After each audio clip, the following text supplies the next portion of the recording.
Kolar times Kannada ನ್ಯೂಸ್ಗೆ ಸ್ವಾಗತ. ಕೋಲಾರ ಜಿಲ್ಲೆಯ ಹಿರಿಯ ಶಾಸಕ ಎಸ್.ಎನ್. ನಾರಾಯಣಸ್ವಾಮಿ ಅವರಿಗೆ ಸಚಿವ ಸ್ಥಾನ ನೀಡಬೇಕೆಂದು ಬಂಗಾರಪೇಟೆ ಪಟ್ಟಣದಲ್ಲಿ ಕಾಂಗ್ರೆಸ್ ಮುಖಂಡರು, ಕಾರ್ಯಕರ್ತರು ಮತ್ತು ಅಭಿಮಾನಿಗಳು ಬೃಹತ್ ಪ್ರತಿಭಟನೆ ನಡೆಸಿದರು.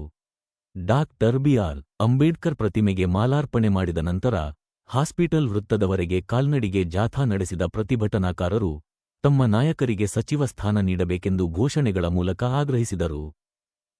जय जय बोलो कांग्रेस पार्टी की जय बेके बेको सचुसाना बेको बेके बेको सचुसाना बेको बेके बेको सचुसाना बेको जय बोलो एस.एन. नारायणस्वामी की जय कोडले बेको सचुसाना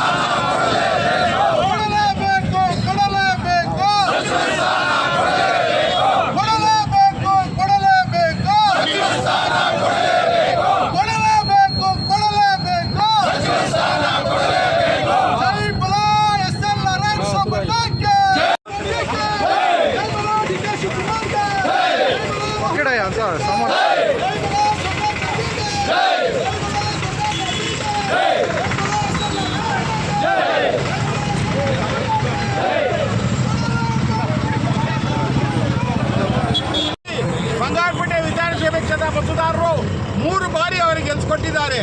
ಅಂತ ಸೇವೆ ಮಾಡ್ತಿರ್ತಕ್ಕಂಥ ನಾರಾಯಣಸ್ವಾಮಿ ಅವರನ್ನ ಮತ್ತೊಮ್ಮೆ 2028ರಲ್ಲಿ ಎಲೆಕ್ಷನ್ ಬರುವಾಗಲೂ ಕೂಡ ಅವರು ಶಾಸಕರಾಗಿ ಇಲ್ಲಿ ಮುಂದುವರಿತಾರೆ. ಅವರ ಸೇವೆಯನ್ನು ಗುರುತಿಸಿ ಕರ್ನಾಟಕ ಕಾಂಗ್ರೆಸ್ ಸರ್ಕಾರ ಈಗ ಏನೊಂದು ಸಂಪುಟ ಪುನರಚನೆ ಆಗ್ತಾ ಇದೆಯೋ ಈ ಸಂದರ್ಭದಲ್ಲಿ ಕೋಲಾರ ಜಿಲ್ಲೆಗೆ 4 ಜನ ಕಾಂಗ್ರೆಸ್ ಶಾಸಕರು ಸ್ಥಳದಲ್ಲಿ ಅವರಿಗೆ ಮಂತ್ರಿ ಸ್ಥಾನವನ್ನು ನೀಡಿ ಉಸ್ತುವಾರಿಯನ್ನು ಕೊಡಬೇಕು ಅಂತ ನಾವು ಬಂಗಾರಪೇಟೆಯ ಎಲ್ಲ ವಿಧಾನಸಭಾ ಕ್ಷೇತ್ರದ 2 ಬ್ಲಾಕ್ನ ಅಧ್ಯಕ್ಷರುಗಳು, ಮುಖಂಡರು, ಕಾರ್ಯಕರ್ತರು, ಜನಸಾಮಾನ್ಯರು, ಜನಪ್ರತಿನಿಧಿಗಳು ಎಲ್ಲ ಮತದಾರರು ಸೇರಿ ಒಕ್ಕರ್ಲಿನಿಂದ ಕಾಂಗ್ರೆಸ್ ನಮ್ಮ ಸರ್ಕಾರದ ಮುಖ್ಯಸ್ಥ ಡಿ.ಕೆ. ಶಿವಕುಮಾರ್ ಅವರಿಗೆ, ಮಾಜಿ ಮುಖ್ಯಮಂತ್ರಿ ಅಂತ ಸಿದ್ದರಾಮಯ್ಯನವರಿಗೆ, ಎಸಿಸಿ ಅಧ್ಯಕ್ಷ ಅಂತ ಮಲ್ಲಿಕಾರ್ಜುನ್ ಖರ್ಗೆ ಅವರಿಗೆ, ವಿರೋಧ ಪಕ್ಷದ ನಾಯಕರಾದಂಥ ರಾಹುಲ್ ಗಾಂಧಿ ಅವರಿಗೆ, ನಮ್ಮ ಕಾಂಗ್ರೆಸ್ ಪಕ್ಷದ ಅಧಿನಾಯಕಿಯಾದಂಥ ಸೋನಿಯಾ ಗಾಂಧಿ ಅವರಿಗೆ, ಪ್ರಿಯಾಂಕಾ ಗಾಂಧಿ ಅವರಿಗೆ ಒತ್ತಾಯ ಮಾಡಿ ಈ ಸಂದರ್ಭದಲ್ಲಿ ಈ ದಿವಸ ಅವ್ರ ಮೇಲೆ ಒತ್ತಾಯ ತರೋದಕ್ಕೋಸ್ಕರ